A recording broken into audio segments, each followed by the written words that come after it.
অভিষেক বেরিয়ে যাওয়ার পর মনটা যে খারাপ হয় না তা নয়। আর এই মন খারাপের ওষুধ মানে মায়ের কাছে গিয়ে কদিন থেকে আসা। আর ওই বাড়িতে যাওয়ার পর দেখতে পেলাম বাড়িতে জন্মদিন উপলক্ষে একটা বিরাট সারপ্রাইজের অ্যারেঞ্জমেন্ট করা হয়েছে। আর যার জন্মদিন উপলক্ষে অ্যারেঞ্জমেন্ট তিনি হলেন আমার কাকার মেয়ে, যে কিনা আর কয়েক মাসের মধ্যেই নতুন বউ বেশে বসতে চলেছেন বিয়ের পিঁড়িতে। তাই বেসিক্যালি যা দেখা যাচ্ছে, আইবুড়ো অবস্থায় কাটানো বাড়িতে ভাই বোন দাদা দিদি আর বাকি সবার সাথে এটা তার শেষ জন্মদিন। কারণ এর পরের বছর নতুন গিন্নি হিসাবে নতুন বাড়িতে তার প্রথম জন্মদিন হবে। তাই বাড়ির সবাই মিলে ঠিক করলো ওকে আজ একটা সারপ্রাইজ দেওয়া হবে।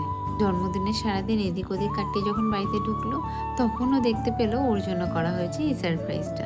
আর মুখে যাই বলুক, মনে মনে যে খুব খুশি হয়েছে ওর মুখে হাসি তা বলে দিচ্ছে। আর জীবনের এই ছোট ছোট খুশিগুলোই একটা অসম্ভব ভালো লাগার মুহূর্ত তৈরি করে।